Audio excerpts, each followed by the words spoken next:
คนข้าพเจ้ามีชื่อว่าเพชรสมรเนาะหรือว่าชื่อหลินชื่อหังหรืออีกชื่อหนึ่งก็แม่นอมรเนาะแล้วก็มื้อนี้ก็สิลงคลิปให้เบิ่งเนาะแล้วก็สิฝากให้ติดตาม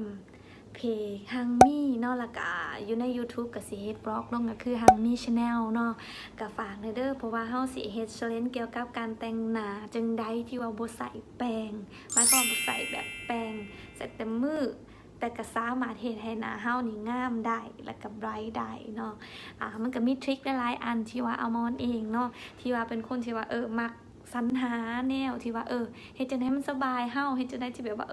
แนวเฮาที่เฮาลืมนั่นลืมนี่แต่ว่าเฮาก็สามารถที่ว่าจะเมคอัพเฮ็ดให้หน้าเฮานี่ไบรท์แล้วก็งามได้เนาะแล้วก็เป็น everyday look ของอมรเองเนาะที่ทุกคนมักถามว่า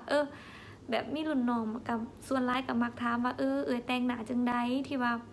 มันคือว่าใสแล้วก็ไบรท์จนฮอดแรงสินะแล้วก็มีทริคหลายๆอันที่ว่าอมรก็เฮ็ดมาตั้งแต่ยังน้อยจนฮอดปัจจุบันเนาะแล้วก็อยากแนะน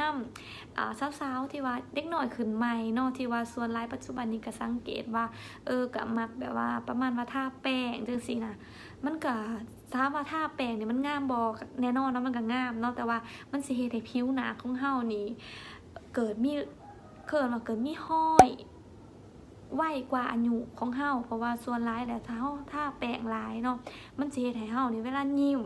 หรือว่าเรื่องเฮาหัวหรือว่าเรื่องเฮาแบบว่ามีอารมณ์ขุ่นเขียวเนาะมันก็สิมีห้อยเพราะว่ามันแห้งเด้มันเฮ็ดให้หน้าเฮาแห้งกร้านแล้วก็มีห้อยแต่ถ้าสมมุติว่าเฮารูดพรแป้งลงแต่มาทาครีมแทกนี่สิมันก็ดีกว่าแม่นบ่แล้วก็สิมีแบบว่าอมรก็สิแบบมาแนะนำครีมต่างๆที่ว่าอมรใส่เองแล้วมันดี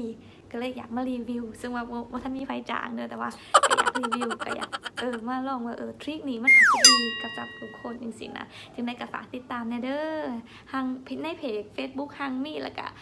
ฮังมี่ชาแนลใน YouTube เนาะจึงได้ก็ฝากติดตามแน่เด้อทุกคนขอบใจหลายๆ